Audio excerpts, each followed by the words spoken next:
単位は5のテスト。 Hello everybody, my name is Drake. And I'm Grant. And together we are JOJO Overdrive.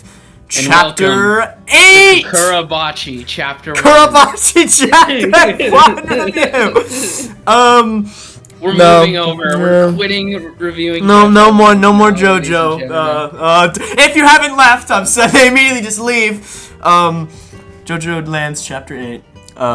Let's go look at luxury watches, and that they do. Must be a very peaceful chapter. It seems that's from the title. It seems like nothing bad must happen. It's just a little slice of life romp.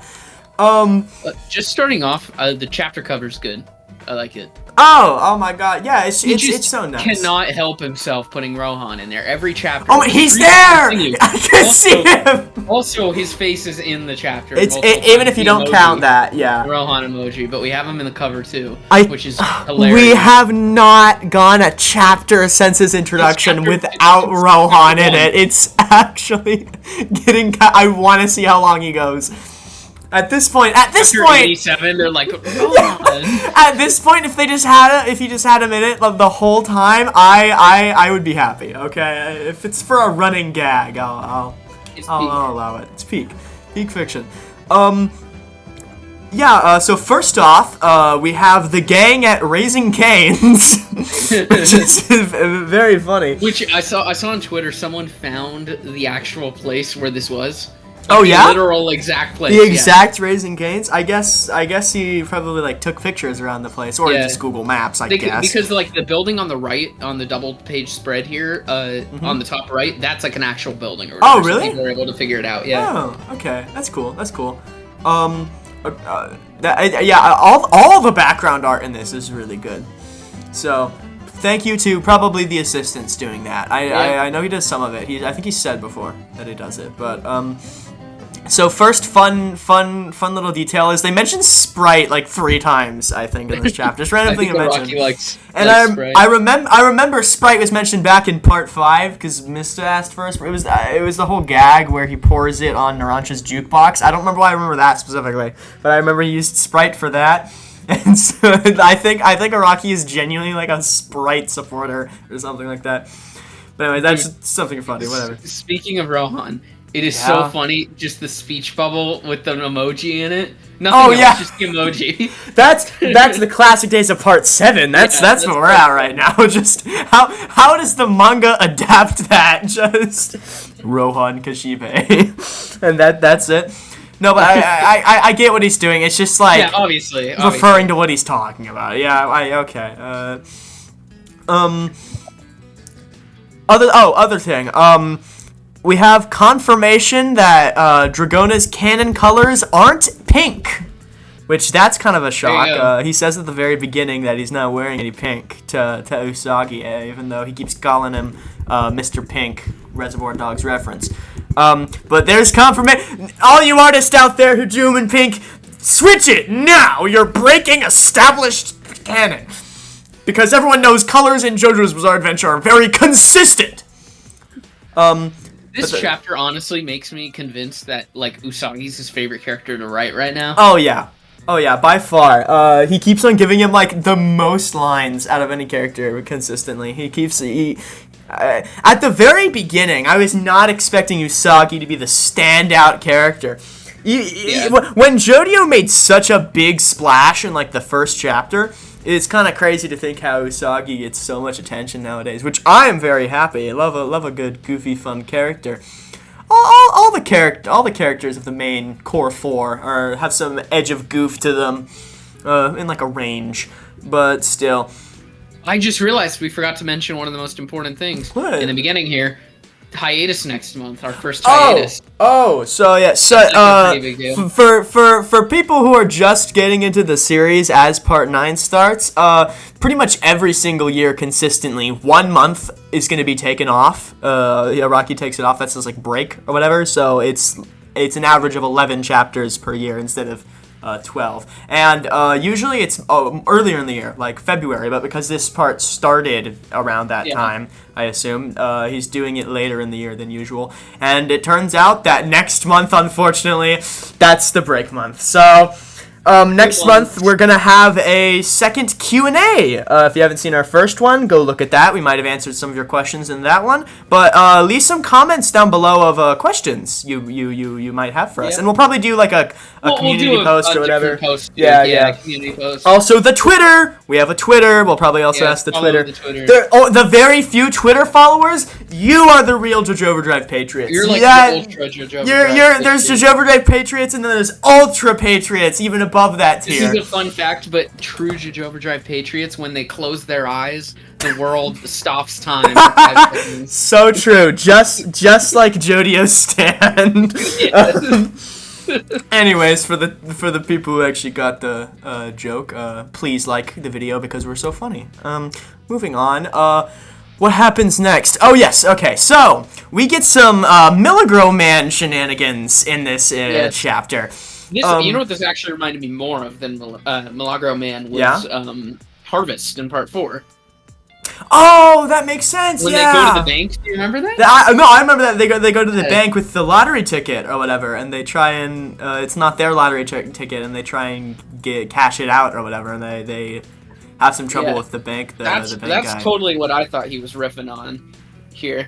I mean, that probably is. I'm just saying, right after Milagro Man or whatever, in part 8, just the fact that the money always comes back in terms of the ability. In terms of vibes of the story, it's much more closer to a Harvest with the collection of money and stuff, and like just kind of the vibe we're going for. It's not like I'm just saying Harvest was apparently Rocky's favorite stand, so I don't know when the interview took place closer to the time. It was closer to the time of actually part 4, part 5. Rocky said that Shigechi and Harvest were favorite character and favorite stand. That was the that was the thing, and he said that he was crying thinking about killing him off or whatever. he had some attachment to that kid, man. That was crazy. And then Rohan got every single spin-off in history. There's a lot of people who say oh, Rocky's the obvious self-insert character or whatever. I really think it's more of the character can be put into so many different situations and stuff like that, much easier than most characters. So I just think it's easier for him to write when it's a profession he knows closer. He doesn't have to research as much and such. Yeah, I really liked how many character moments we got in this chapter. Yeah, it was just kind of fun, especially after the fighting of the last 3. Yeah. It was kind of messed up when Usagi was like, "Yeah, my dad got hit by a bus." It was Final Destination moment here. There's this one part where Dragona tells Usagi "Are you poor?" or something like that. I don't. It's so funny. The way he draws their reactions are so funny, their faces. Oh my god, yeah, it's so good. Much improved facial art style than that of late 7 to 8. Even later 8 was getting good, but you literally cannot. I know there was some same face syndrome in Julian and especially in End of Steel Wall Run, but now it's not even they're very different. They're very different. Usagi's structure, especially if you look at it, is quite different, and even Usagi's design in general has changed the most, I think, from chapter 1 or whatever, his 1 second introduction. Editor, probably me, who knows, put a side-by-side right now of first appearance Usagi versus latest chapter Usagi. Ignoring even the beret, there's some different, facial structure stuff going on. But, anyways, this chapter, story-wise, more just the beginning of it, confirms more of what we suspected in terms of just the lava rock attracts good luck, good fortune, and riches, probably related to Holy Corpse shenanigans. That's might be it. If it's not, it would be kind of odd. We've said this basically every single time for the past 5 chapters or so that's why I'm going fast over that part. What's a good... But then the next part is going to be them attempting to rob a jewelry / watch store. And this is more of what I wanted from like the beginning with like the heist stuff. The whole Rohan segment was a pretty good like. But it wasn't really like a heist, right? They just walked in, they got caught, they walked out. It wasn't really like, but they're infiltrating. They're secretly trying to take it without paying. It's and I assume that the bank owner is not a stand user. Actually, hold on. Okay, there is something I'll mention later once we get to the actual page. Actually, I guess I can just just do it right now. Whatever. There's what's 99% an art mistake. I don't know if you saw this. When they're sat down and they're like getting interrogated near the end of the chapter, the main like guy that's trying to sell them the watches, they do a close up on him, and his mustache is gone for a panel. Oh, I think I saw that. What if his mustache is his stand? Oh, I see it. Yeah, his mustache is gone for one reaction. Actually, 99% sure it's just an art mistake because the literal next panel is he has it back. It's probably not because it doesn't really make sense for it to be, but there is like a security guard with him. You could say it's him, but nah, the facial structure looks close. Yeah, it's just an art mistake. But what I'm saying is I didn't even think about this before is that in this, as we figured out as the cliffhanger of last chapter, there is a third party aside from Rohan and the core four. And we have not been revealed yet who it is. So what could it be? This bank guy? I'm just throwing it out there. I don't know. I don't know, man. I think we're gonna have our A plot with Dragona and Usagi in the bank, and then we're gonna have Jodio against whoever this Jodio and Paco against whoever this person is. Yeah. I like the reveal of the quote unquote stolen watch at the end. Well, not at the end, close to the very end. Because it's a nice way to show that like the effects of this lava rock, that's probably what's happening here, aren't necessarily like completely 100% like under the control of the holder of it, because they didn't want it to disappear at this very moment. It's a bad thing for that to happen to them, and yet it still does happen. So there's some monkey's paw shenanigans going on here, it might seem. There's one panel that was really, really interesting to me that I saw a lot of people like joking and memeing on that I think is actually deeper than what people are saying, and people are like, lol, Araki so random. Yeah. But the part where they restate the JOJOLands is the story of one boy becoming rich. Like, first you're just like, oh, what is he doing here? Why is he putting it here? I think this is like a crucial moment. He really wants to like put it, like, just beat it over the head. Like, this moment's going to be crucial of Dragona taking the diamond. This is probably the incident that Jodio was talking about. I think. Yeah, Jodio at the very the cliffhanger of the ending of the very first chapter is the setup that the mission goes horribly wrong in such a way to that it was literally impossible, no matter who they were, or how many people they had to escape or something. It's kind of funny because we always figured, oh, it's the guy in the mansion that's doing that, and Rohan's strong enough; he could have easily beat all of them. Yeah. But I think it's now the third party that's we're going to be seeing. Oh, absolutely. Rohan taking him out was just a red herring. It was just I would have expected that to happen. I could see them being on the run for a lot of this part, like the majority of the part. Police trying to go after them. That could add I think this is it. I think this moment right here. We still haven't even seen, and again, it could have just been concept art, but we haven't seen the thing of them in the boat. That was in That's literally true. the first stage. In the boat next to the volcano. We still haven't seen it yet. Again, it could just be chapter cover shenanigans because he likes to just do stuff sometimes. That felt a little different though because it was like the teaser for the whole part. Yeah. It wasn't just the chapter cover. Yeah. That does make sense. Well, What else? So I don't know. I just, that moment especially, I was like, this is interesting. This is gonna come back into play. And I saw a lot of people joking about it, and like, I get it, but it's a serious moment here. I think he's trying to really emphasize this specific moment. I think Jodio doesn't want to be giving that diamond to Dragona in that moment at all. Oh, so what you're saying? I think there's something going on where he like just wants that diamond. Like he feels uneasy giving it away.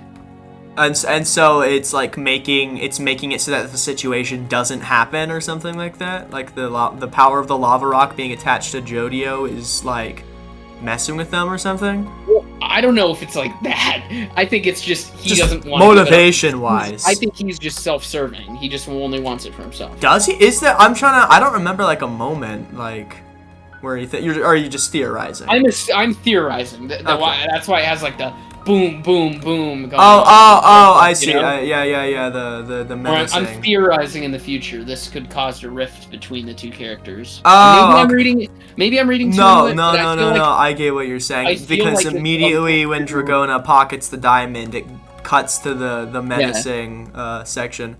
Yeah. So I just find it interesting, and especially already repeating the thesis of the part.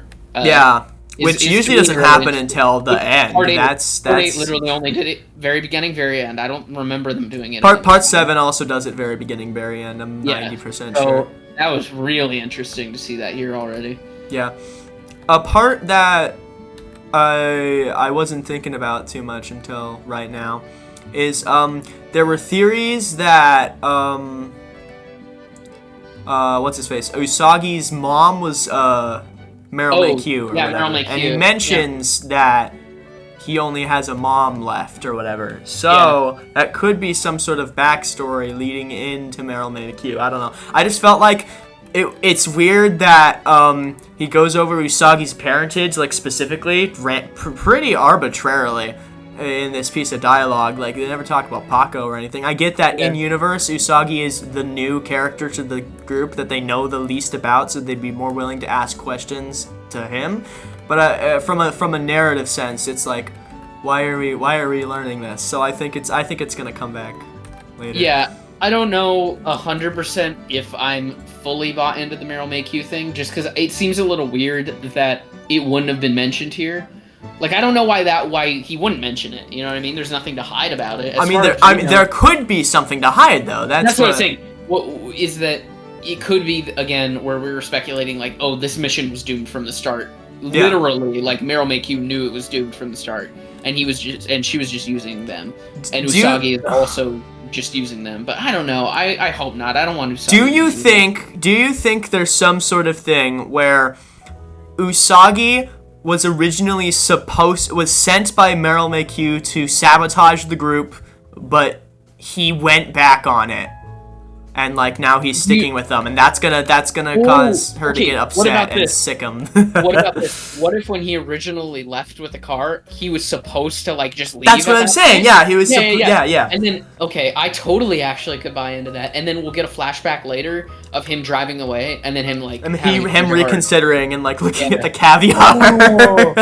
Oh my god, that would actually be that'd be really cool. That's a good. We should write this series. Araki, hire us right now. What is this, like the reverse Usagi betrayal? Yeah, theory? This is like the double. Or are we going I wouldn't want this to happen, but do you think Usagi is under 2 levels right now where it's double agent? Where we think he was gonna betray us and then he didn't. Twist, but then he's actually gonna do it anyway. I actually even if he isn't related to Meryl McHugh, I really like the idea that he was sent in originally as like the lol, I'm so random, I'm so crazy, but he actually is the one kind of more in control than anything. Yeah, that's my current theory. He's the son of Meryl McHugh. Meryl specifically put him with this mission. It wasn't like a thing. He specifically put him with him, and this main team has never like heard of him before, like at all. They've said this. Yeah. They only know him as like a customer for the drugs. So she sends him in to take the diamond for herself and cut them out because maybe they've been doing bad recently or something like that, or any number of reasons. But then Usagi like kind of gets connected to these people and then goes back on it, and then that will lead to the main section of the plot where Meryl McHugh is like Diavolo and like the mob boss, sending his agents after them. Meryl McHugh, main villain of Part 9. Hey man, I think we've said that 80 times at this point, but there keeps on being more evidence. The final like stinger of the chapter is a really good one, and it's the Rocky doing something he's never done before, harming cats instead of dogs. Yeah, we are in the Twilight Zone right now, man. Ground right now. We are. This is a new part of JoJo. This is where what a breakthrough he's had. This also does mean that we just never got the stand name for these cats. Yeah, I mean maybe later. Or again, the rock animal theory is still there, but I don't know.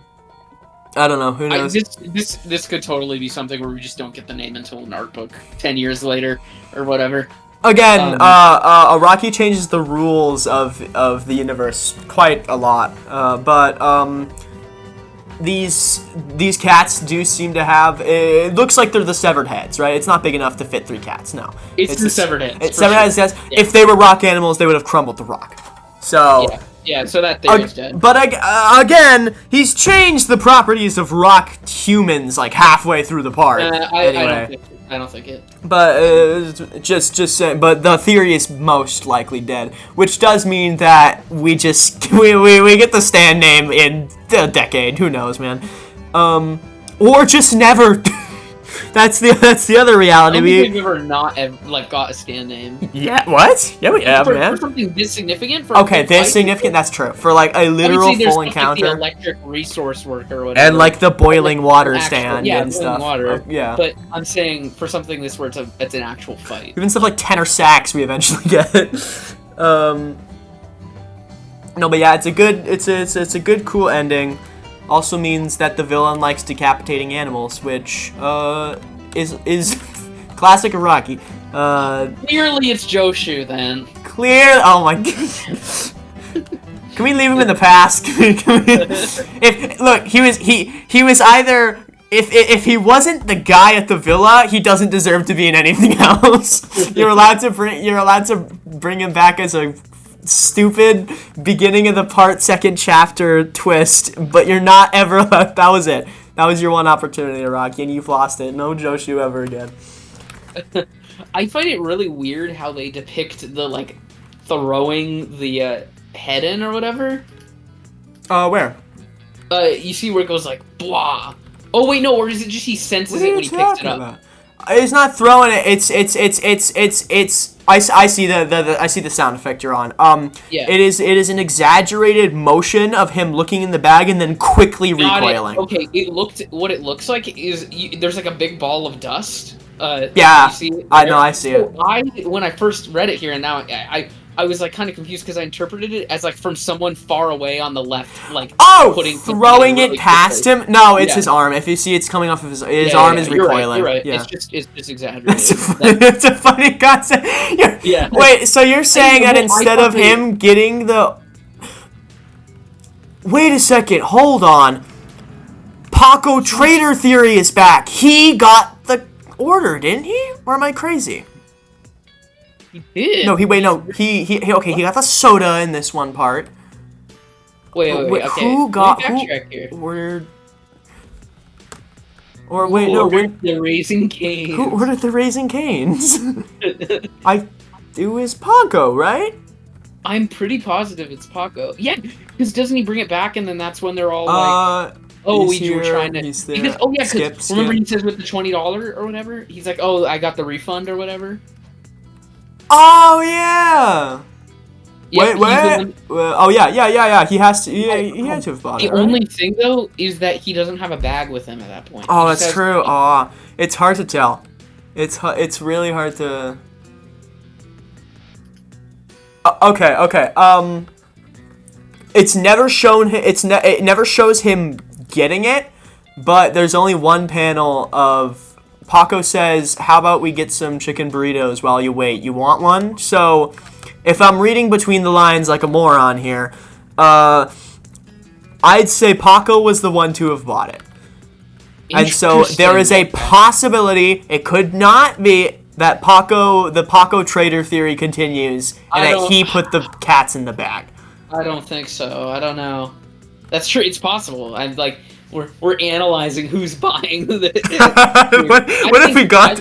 What likely happened is that what's it called? Because it's kind of weird though. Paco doesn't really react that much, like until at first, and then once he looks in the bag, he gets mad. He gets it's not as visceral, but then again, you know. I think we're reading too much into it. We could be reading. Who knows? Over at a bush.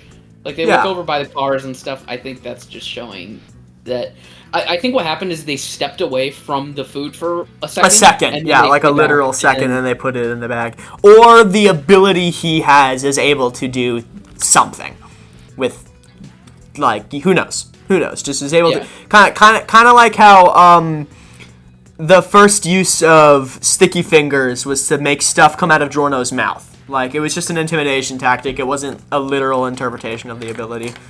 So we're in agreement that the dude that picks up the $20 bill with the hat is the main villain of the part, right? Of course. Also, if you notice, they have a hat, which means they're also Emporio. Yes. From the multiverse. From not alternate universe Emporio. This is prime JoJo universe Emporio. Of course. Duh. That's simply how this works. Actually, well, technically, the Steel Ball Run universe is the Prime universe, as it has the Holy Corpse. Exactly.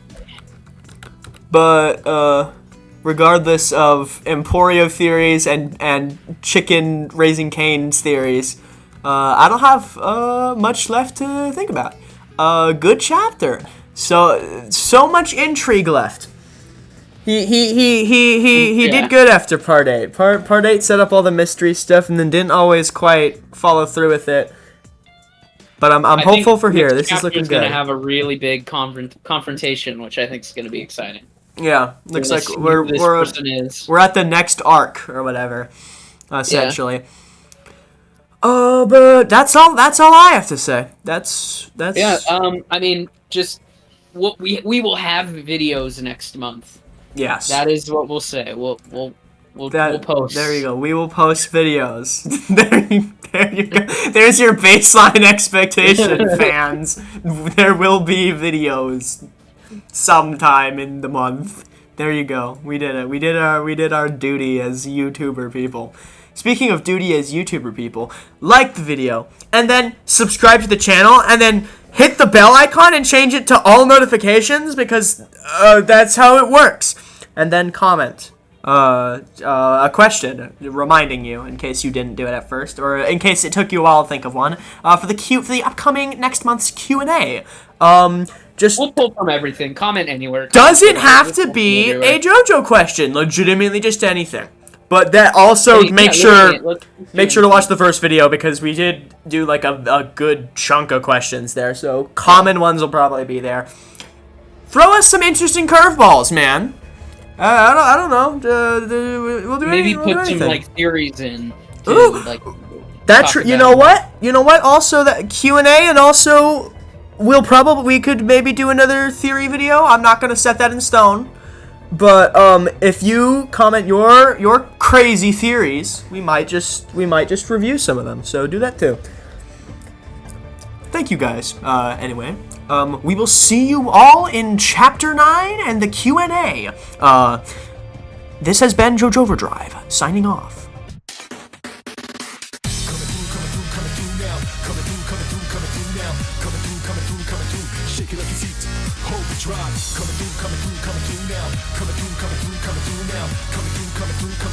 Watch where you're going, hold and drive. Let the downside up to top notch, whatever haters do. Hot top.